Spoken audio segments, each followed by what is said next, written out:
Oke, sekarang ke bagian-bagian dari rangka aksis atau sumbu utama. Ada vertebrae atau tulang belakang, kemudian sternum tulang dada, dan costa tulang rusuk. Yang pertama vertebrae. Jadi vertebrae atau tulang belakang ini tersusun atas jejeran tulang vertebrae atau tulang belakang.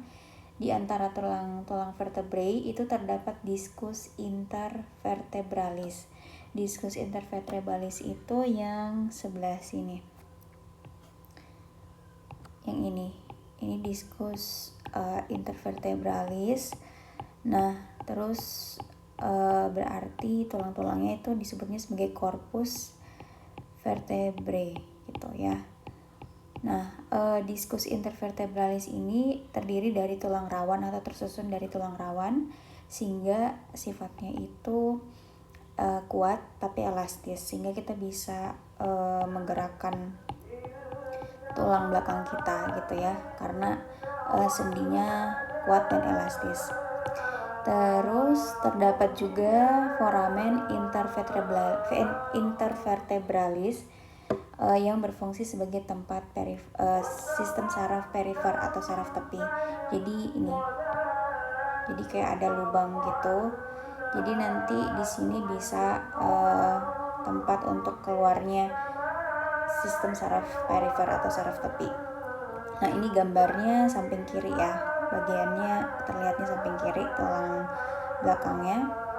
Terus nah, ini ketika mau di zoom yang ini, terus kita liatin yang sebelah bagian atasnya, tampak atas, maka akan terlihat kayak rongga. Rongga ini tuh berisi nanti spinal cord atau sistem saraf pusat gitu ya.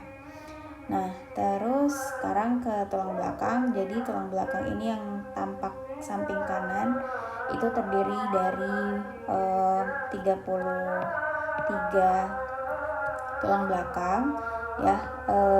Jadi mulai dari yang pertama itu 1 sampai 7 dari atas itu disebutnya sebagai vertebrae cervix atau tulang leher berjumlah 7. Terus ada 12 di bagian bawah ini itu vertebrae dorsalis atau tulang punggung yang berwarna merah ini. Terus di bawahnya lagi itu ada vertebrae lumbar yaitu tulang pinggang ada 5 jumlahnya. Terus yang bagian bawah itu vertebrae sacrum atau kelangkang. Dia jumlahnya sebenarnya 5 tapi dia fusi atau bergabung gitu. Dan yang terakhir itu adalah coccyx yang berwarna orange ini, dia tulang ekor, jumlahnya 4 tapi fusi, totalnya 33. Nah, di bagian nomor 1 ini tulang leher yang nomor 1 itu dihubungkan nanti dengan sendi sehingga bisa terhubung ke tengkorak gitu. Terus karena ada sendi jadi kita bisa bergerak gitu ya, leher kita gitu, untuk kayak menengadah ke atas atau kayak nunduk ke bawah. Nah, terus kita ke sternum dan costa. Sternum atau tulang dada dan costa atau tulang rusuk. Jadi ini gambarnya. Jadi tulang dada itu bagian tengah gitu ya, yang warna biru tengah ini. Itu ada yang namanya monobrium ya, yang bagian sini. Ini monobrium atau hulu ya, tulang dada yang hulu. Terus ada korpus bagian tengah ini badannya. Terus ada yang namanya processus sipodeus yang bagian paling bawah itu, atau tulang taju pedang. Nah, jadinya si tulang dada ini tuh bisa akhirnya kayak ini kan, kita masuk ke costanya atau tulang rusuknya. Jadi costa atau tulang rusuk ini ada 12 dibagi. Jadi tulang rusuk yang pertama 1 sampai 7 itu disebutnya sebagai costa vera atau rusuk sejati, jumlahnya 7 pasang ya. Jadi kiri kanan gitu ya. Terus 8 sampai 10 3 Selanjutnya itu costa spuria atau rusuk palsu 3 pasang. Terus yang 11 dan 12 ini 2 pasang, yang bawah itu costa fluctuantes gitu ya, fluctuantes atau rusuk melayang. Jadi semuanya itu 12 pasang. Nah, yang bisa dibedakan itu, jadi kalau tulang rusuk sejati itu dia tulang rusuknya menempel di bagian monobrium sampai korpus ya, gitu, 1 sampai 7. Nah, terus yang 8, 9, 10 itu kan rusuk palsu, jadi dia nggak terhubung ke tulang dada. Terus yang 11 dan 12 ini tuh disebutnya sebagai rusuk melayang karena benar-benar lebih lebih bebas gitu dia gitu ya. Nah, itu cara ngebedainnya. Nah, terus ada yang namanya toraks. Jadi toraks ini tuh adalah rongga yang terbentuk atau rongga di dalam itu loh, yang dibatasi oleh sternum, costa, dan vertebrae. Jadi vertebrae-nya ini yang warna pink ini gitu ya. Jadi rongga di dalamnya itu disebutnya toraks.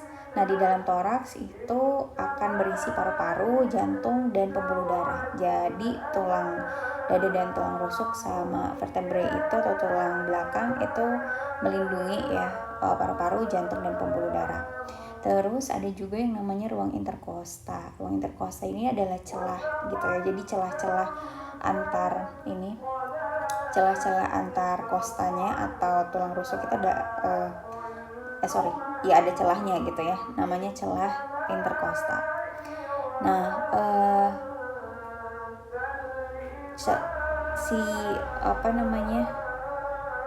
si celahnya itu ini kelihatan nih yang warna orange ini. Sebenarnya si celah-celah ini nanti akan diisi gitu ya oleh otot dan pembuluh darah gitu. Jadi dia nggak kosong gini ya, tapi dia akan terisi oleh otot dan pembuluh darah. Makanya kalau misalnya ada orang yang suka makan bagian yang namanya iga, nah itu adalah ototnya gitu yang dimakan di bagian tulang rusuknya gitu ya. Jadi celahnya itu disebut sebagai ruang interkosta atau celah interkosta dan berisi otot dan pembuluh darah. Nah, si otot ini tuh berperan nanti dalam kontrol pergerakan pada saat bernafas gitu. Nah, terus yang terakhir gue lupa, ini ada yang namanya costal cartilago. Jadi yang warna biru muda ini yang dari tulang rusuk yang dari nempel ke ini loh, ke tulang dada itu kan ada biru muda nih. Nah, itu ada costal cartilago. Jadi dia tulang, tapi bedanya dengan yang warna putih, tulang yang warna putih, kalau yang warna biru muda ini adalah tulang yang rawan gitu ya. Oke.